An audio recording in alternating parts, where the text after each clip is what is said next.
I remember sitting in this college physics lecture once, just staring at a chalkboard covered in Greek letters and these massive bracketed matrices, and feeling just completely lost. Oh yeah, that is a very universal experience for physics students. Right. It is terrifying. But a professor noticed me squinting and gave me this really great advice.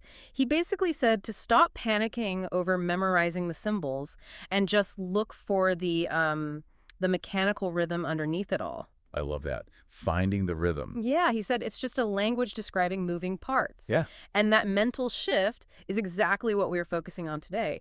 We are looking at a classic NASA technical memo by Joseph C. Kulecki. Which is honestly a brilliant paper. It really is. It takes the daunting math of tensors and translates it into this highly intuitive physical language. But real quick, before we uncover the secrets of the universe, I need to mention our sponsor, Embersilk. Oh, absolutely. If you need help with AI training or, automation, integration, or software development, they are the ones to check out. If you're trying to uncover where AI agents could make the most impact for your business or even your personal life, seriously, go to embersilk.com for all your AI needs. They do great work. They really do. So, jumping back in, to hear the rhythm of tensors, we have to start by listening to the most basic mathematical beats, right? Exactly. Kulecki's paper is so effective because he bridges that gap for students by grounding this abstract mathematical object, the tensor, in our actual physical universe. Right, taking it off the chalkboard. Yeah, and to catch that rhythm, you just have to look at how physical information scales up. So rank 0 tensor is a scalar. It just has magnitude. So that's like a temperature of 3 degrees, just a basic number. Spot on. Just a number. Then you step up to a rank 1 tensor, which is a vector, that adds a single direction. So walking 3 kilometers north. Like basic GPS instructions. I think most people listening are pretty familiar with vectors being like an arrow. Right. But here is where Kulecki ramps it up. He introduces rank 2 tensors, or diodes, which have magnitude in 2 directions. Okay, here's where it gets really interesting, and honestly where it broke my brain at first. If a vector is an arrow, how on earth do we visualize an object with 2 directions? Well, you have to step out of the abstract math and into real-world physics. Okay, so I was trying to picture this, and I realized it's kind of like pushing on a block of Jell-O. Oh, that's a really good way to think about it. Yeah, because if I push straight down on the Jell-O, that's one direction, right? But the sides of the Jell-O bulge outward in entirely perpendicular directions. Right, you can't describe that deformation with just a single arrow. Exactly. So a tensor isn't just a convoluted math trick. No, not at all. In physics, that Jell-O effect is called material stress.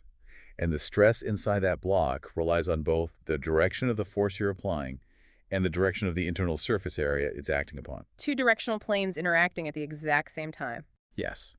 Which means a simple rank 1 vector mathematically fails to describe that reality.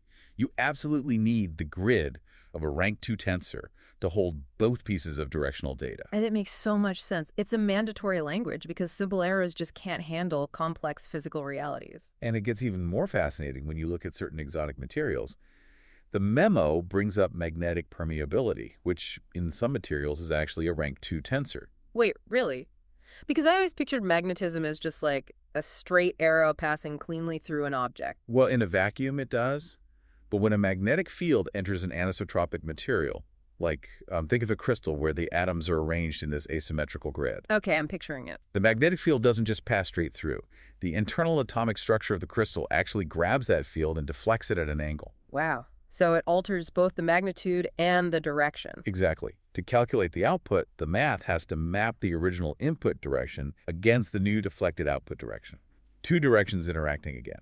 So the physical material itself is dictating a new path, and the math has to account for that structure. You've got it perfectly. Mm-hmm. And that actually leads us to the most profound concept Kulecki covers, which is coordinate independence. Okay, let's unpack this, because he calls this an objective truth, and I have to push back a little here. Go for it.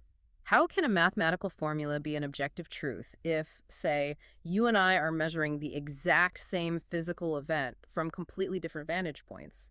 Won't our numbers look entirely different? Well, your raw coordinate numbers will be different, sure, but the tensor itself remains invariant. What does that mean, invariant?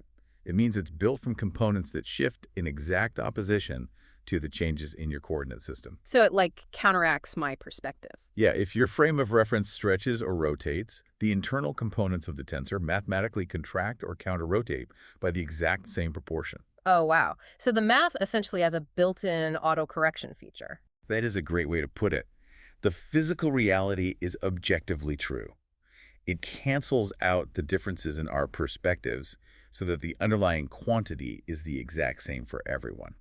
So what does this all mean for you and me? It sounds like tensors are essentially the universe's ultimate unchangeable language. They really are. That coordinate independence is the absolute cornerstone of modern physics.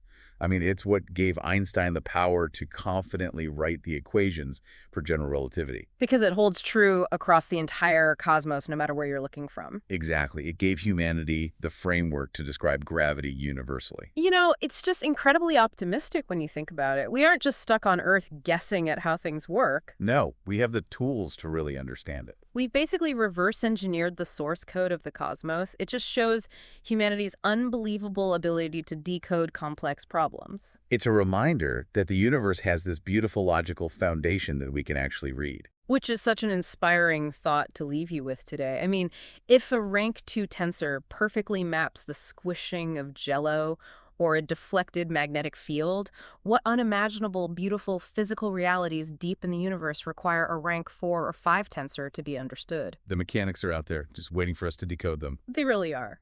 Well, if you enjoyed this discussion, please subscribe to the show. Hey, leave us a 5-star review if you can. It really does help get the word out. Thanks for tuning in.